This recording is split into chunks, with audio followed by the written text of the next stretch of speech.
Hello, my dear students. Welcome to BPIC online classes. How are you all? I hope you are very well. मैं आपका हिंदी विषय अध्यापक हरी sir.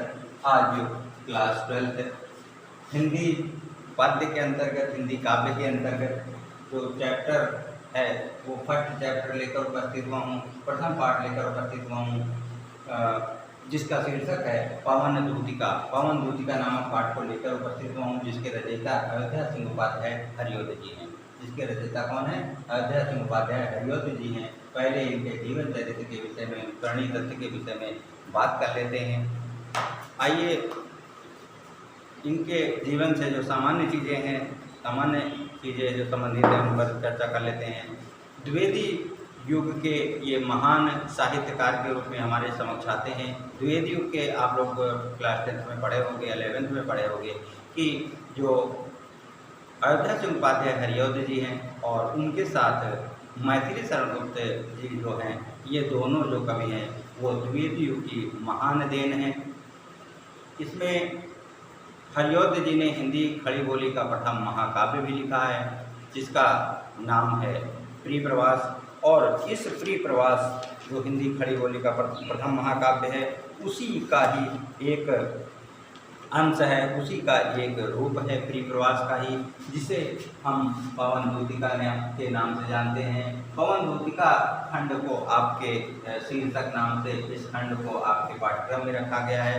पवन दूतिका के माध्यम से आप इस चैप्टर को समझेंगे, जानेंगे, जिसमें वायु को एक दूती के रूप में, एक मैसेंजर के रूप में, एक दूतिका के रूप में राधा भगवान श्री कृष्ण से के वियोग में व्यथित होकर राधा वायु को अपनी दूती बनाकर भगवान श्री कृष्ण के पास भेजती हैं, जिससे वायु जो है भगवान श्री कृष्ण तक उस जो व्यथित राधा हैं उनका संदेश पहुंचा सके. तो सर्वप्रथम आइए देख लेते हैं जो हरियोध जी हैं, उनका खड़ी बोली महाकवियों में विशेष स्थान है. इनकी जो भाषा है वो ब्रज भाषा के साथ साथ बोलचाल खड़ी बोली भी है. इन्होंने जो महाकाव्य लिखा वो हिंदी साहित्य की अमूल्य निधि है, और जिसमें 17 सर्ग हैं, जिसे आप लोग हिंदी खड़ी बोली का प्रथम महाकाव्य भी कहते हैं. जो हरियोध जी का जो जन्म हुआ था वह सन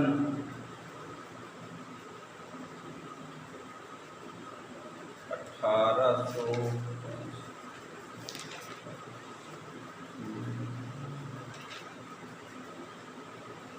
वो हुआ था. इसमें कुछ हिंदी में दिया गया है, मुझे कुछ समझ नहीं आ रहा. 1865 में हुआ था. इनका जो जन्म है 1865 में होता है.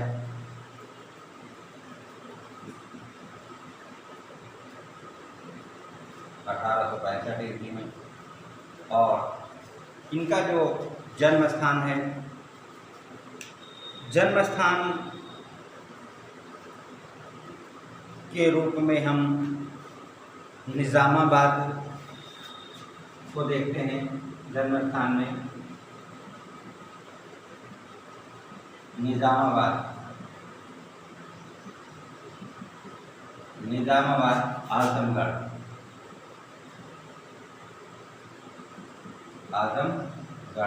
आजमगढ़ में इनका जन्म होता है, निज़ामाबाद नामक स्थान पर. और इनके पिता का नाम भोला सिंह था. पिता का नाम भोला सिंह था, भोला सिंह उपाध्याय.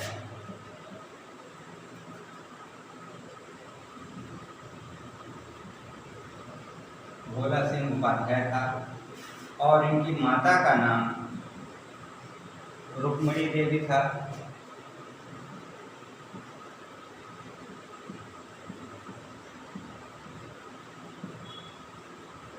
माता का नाम रुक्मिणी देवी.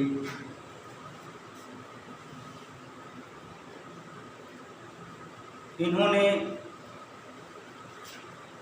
जो रचनाएं लिखी थी उन्हें देख लेते हैं। प्री प्रवास लिखा था, रस कलश लिखा था,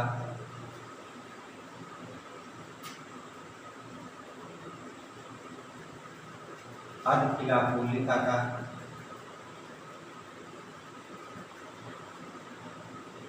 अर्ध खिला फूल,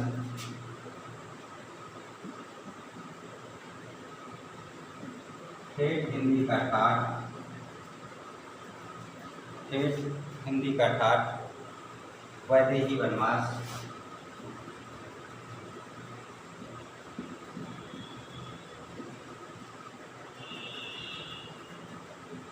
वैदेही वनवास नामक रचनाएं इन्होंने लिखी थी।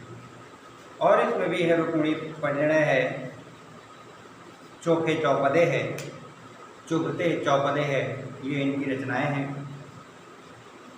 भाषा के रूप में हम अगर देखें तो भाषा में इन्होंने ब्रज भाषा के साथ साथ खड़ी बोली का महाकाव्य लिखा है, आप लोग जानते ही हैं, खड़ी बोली था। और शैली की हम बात करें तो इन्होंने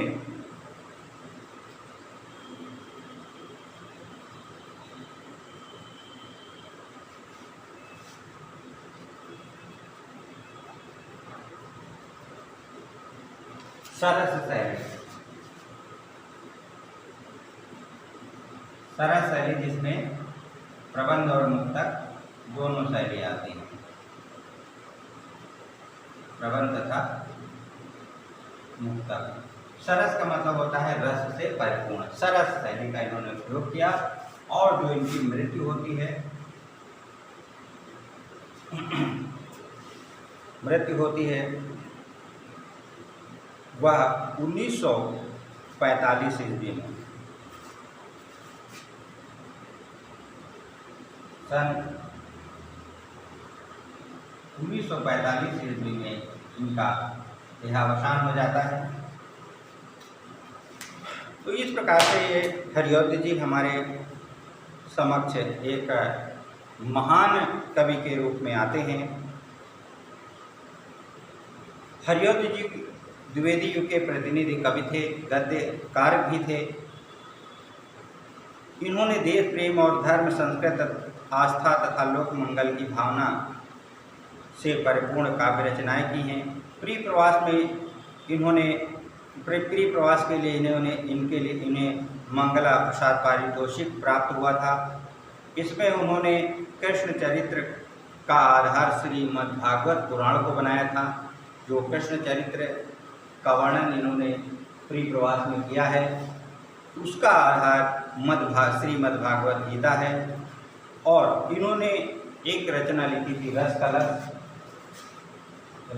रचना लिखी थी। रस कलश में इन्होंने ब्रज भाषा के छंदों का संकलन मिलता है। और एक रचना है पारिजात।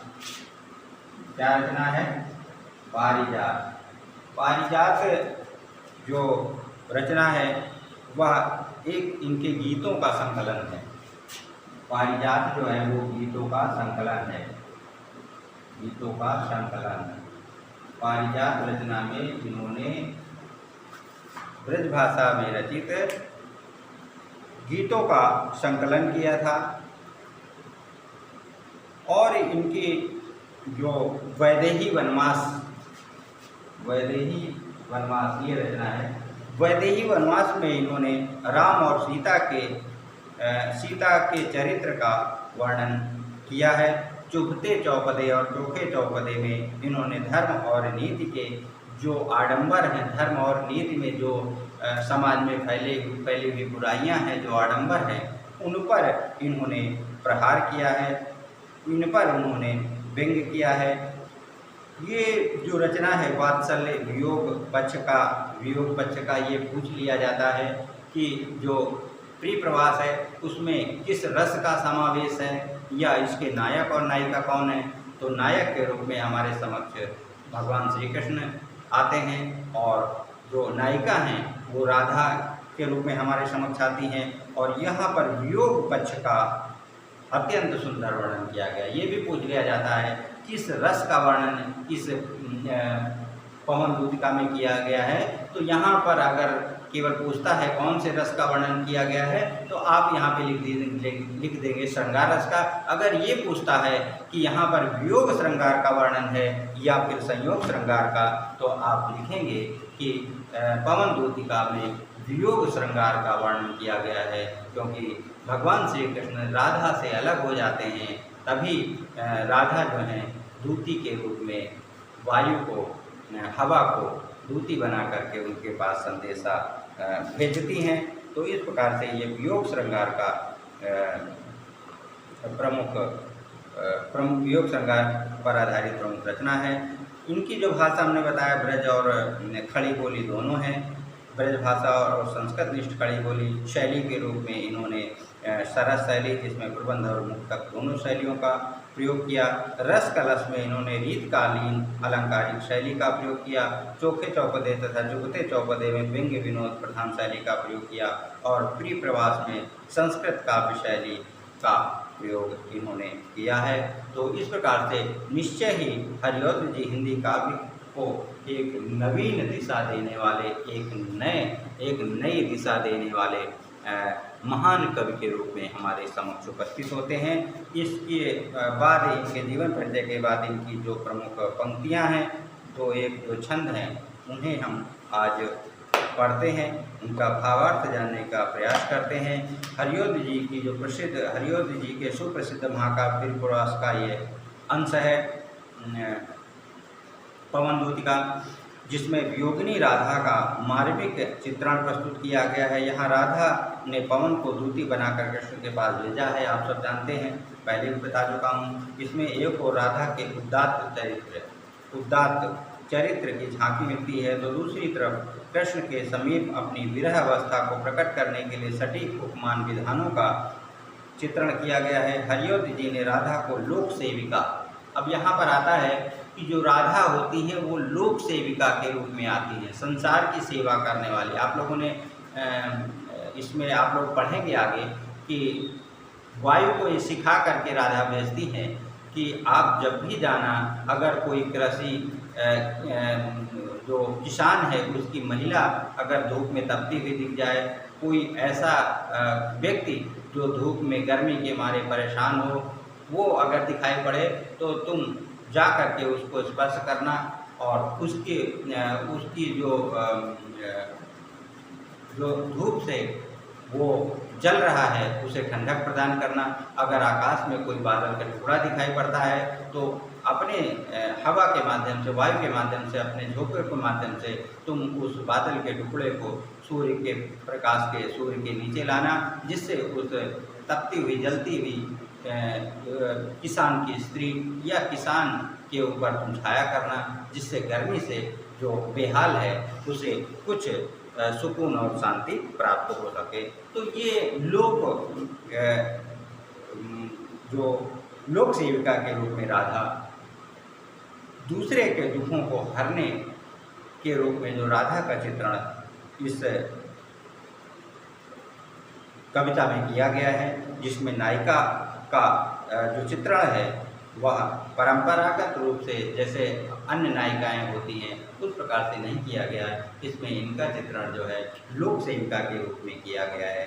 तो एक छंद मैं पढ़े देता हूँ, उसका भावार्थ बता देता हूँ। जो शुरुआत है, बैठी खिन्ना यक दिवस वे गेह में थी अकेली, आके द्रग युगल में थे वे में थे धरा को भिगोते, आई धीरे इस सदन में पुष्प सदगंध को ले, प्रातः वाली सुपवन इसी काल वातायनों से। एक दिन राधा अपने घर में दुखी होकर बैठी थी। कैसी बैठी थी? दुखी होकर बैठी। खिन्ना यक दिवस, यक माने एक होता है, यक मीन्स क्या होता है? एक। यक मीन्स क्या होता है? एक। एक दिन राधा अपने घर में बैठी थी। कैसे बैठी थी? दुखी होकर। खिन्ना, खिन्ना माने दुखी। ध्यान दीजिएगा, खिन्ना मीन्स दुखी। एक दिन राधा अपने घर में दुखी होकर बैठी थी। किस लिए? गेह मीन्स होता है घर। गेह में थी अकेली, अपने घर में अकेली दुखी होकर बैठी हुई थी। आके द्रग युगल में थे धरा को भिगोते। आके आंसू उनके द्रग युगल, द्रग मीन्स होता है आंखें, नेत्र होता है, युगल माने जोड़ा है। दोनों आंखों में उनके आंसू निकल रहे थे और वे जमीन पर गिर रहे थे। जमीन को, धरा मीन्स होता है पृथ्वी। वे आंसू जो है पृथ्वी पर गिर करके उस पृथ्वी को क्या कर रहे थे? भिगो रहे थे। आई धीरे इस सदन में पुष्प सदगंध खोले, और उसी समय धीरे से वायु जो है, सुगंधित वायु जो है, वो राधा के घर में प्रवेश करती है। अब कहाँ से प्रवेश करती है, कैसे प्रवेश करती है, बताया गया है। आई धीरे इस सदन में पुष्प सदगंध को लेकर के, जो वायु है वो धीरे से आती है, पुष्प के सुगंध को वो लेकर के उनके घर में प्रवेश करती है। प्रातः वाली सुपवन इसी काल वातायन से कहा गया है। प्रातः वाली, सुबह वाली जो वायु है, जो हवा है, सुपवन, सुपवन माने सुंदर वायु, उसी समय सुंदर वायु अर्थात जो महकती हुई जो वायु है, सुगंधित वायु जो है, उसी समय उनके घर में प्रवेश करती है। और वो कहाँ से प्रवेश करती है? वातायनों से। वातायनों का मतलब होता है झरोखों से,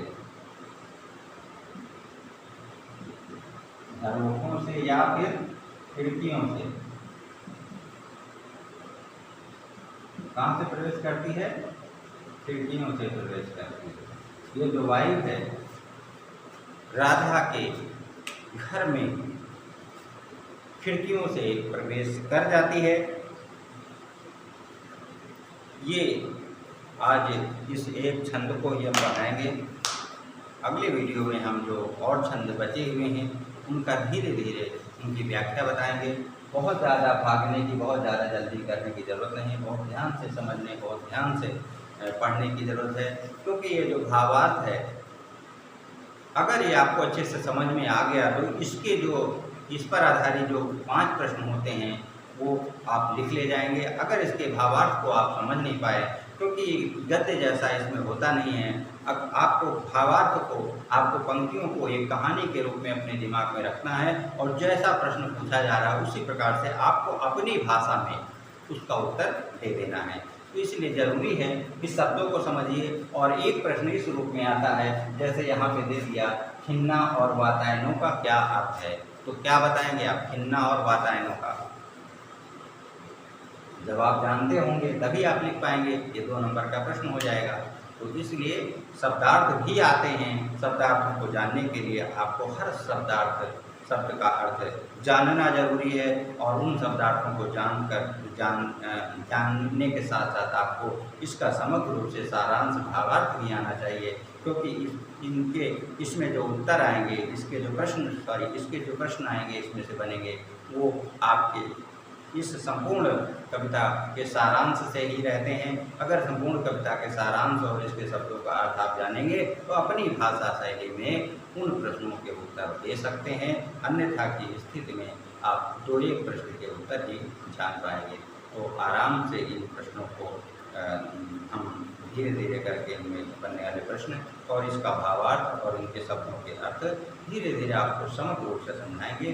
तो अगले वीडियो में इसके शेष जो छंद हैं उन्हें लेकर पुनः उपस्थित होंगे। तो मिलते हैं नेक्स्ट वीडियो में एक नए दिन। तब तक के लिए थैंक यू वेरी मच।